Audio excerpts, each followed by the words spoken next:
आज का topic chemistry साडा आज का टॉपिक केमिस्ट्री 9th क्लास बाब नंबर 1 आ मशकी सवाल आए दे मशकी सवाल तफसीली सवाल आ पेपर च किसे च नहीं आना है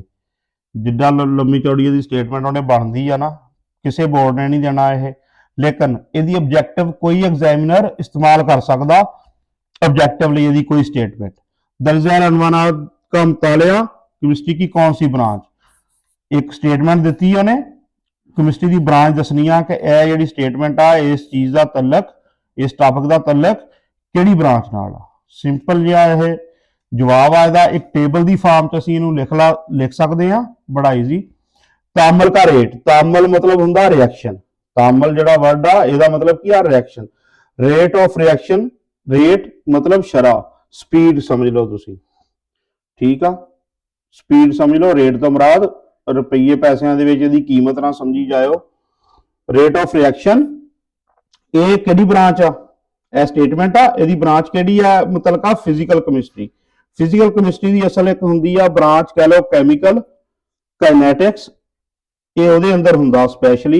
वो deal he special rate of reaction ਲਈ ਹੁੰਦੀ ਆ ब्रांच ही एक ਇਹਦੀ ਹੁੰਦੀ ਆ और मेन ब्रांच असल है ਕਿਹੜੀ ਆ फिजिकल केमिस्ट्री ही मेन ਜਿਹੜੀਆਂ ਅਸੀਂ ब्रांचेस पढ़ियां ਉਹ ਚ फिजिकल केमिस्ट्री ही ਇਹਦਾ ਜਵਾਬ ਆ अच्छा इंसानी जिस्म में खुराक का हजम होना हुण इंसानी खुराक जिहड़ी आ की हुंदा कार्बोहाइड्रेट्स प्रोटीन्स ठीक है लिपिड्स वगैरह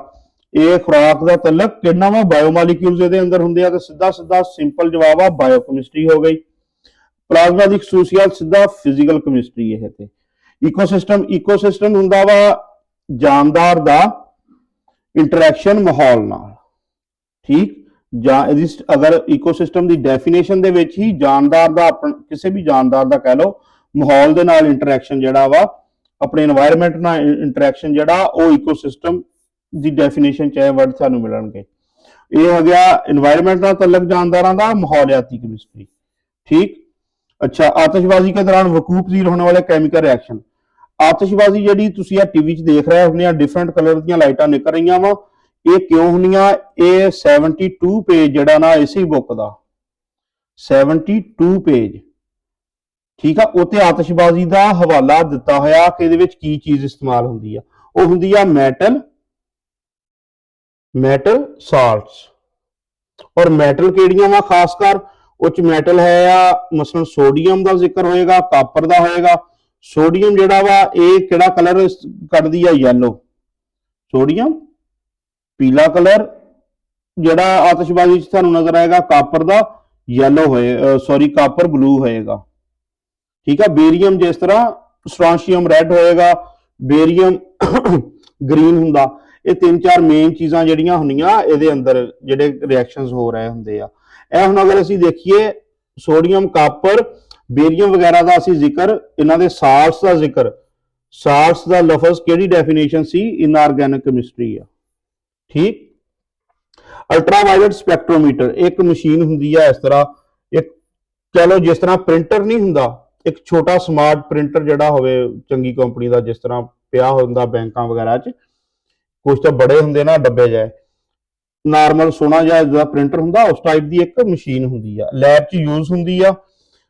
अल्ट्रावायलेट स्पैक्ट्रोमीटर की मदद से एक मखसूस वेवलेंथ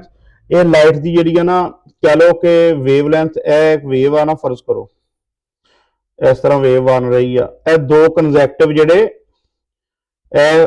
पॉइंट आ उपर वाले समझ लो इन्हां दा दरमियानी फासला वेवलेंथ आ इनू इस तरह जाहिर किया जाता इनू आम तौर पर यूनिट सानू नैनोमीटर मिलेगा इसका ठीक 10 की पावर 9 मीटर हुंदा एक नैनोमीटर ये आम तौर पर वैसे सानू दस दिता वेवलेंथ जिहड़ी आ हर एलीमेंट की खूबी आ कि खास किस्म की वेवलेंथ ही ऑब्जर्व करता या वो एमिट करता ठीक ये तलक जिहड़ा वा ये काम कित्थे आंदा वा एलीमेंट की शनाख्त एलीमेंट कंपाउंड की शनाख्त जिहड़ी आ उस इस्तेमाल हुंदा जिस तरह साडी शनाख्त लई असीं फिंगरप्रिंट लाईदे आ ना ये उही समझ लो एलीमेंट दे फिंगरप्रिंट ही आ यह टॉपिक जिहड़ा यह चीज़ जिहड़ी मालूम की जाती आ पमाइश करना वेवलेंथ की जजब होने की ठीक है जजब भी करते हैं एलीमेंट एमिट भी करते हैं अच्छा एलीमेंट की शनाख्त लई कह लो या उन्हां दी परसेंटेज मालूम करने लई सारा कुछ यूज हुंदा ਤੇ ਜ਼ਾਹਰਾ ਫਿਰ ਕਿਚ ਹੋਏਗਾ, ਇਹਦਾ ਤਲਕ ਇਹ ਨਾਲ ਨਿਕਲੇਗਾ, ਐਨਾਲਿਟੀਕਲ ਕੈਮਿਸਟਰੀ ਨਾਲ ਨਿਕਲੇਗਾ। ਤੇ ਮੇਨ ਜਿਹੜੀਆਂ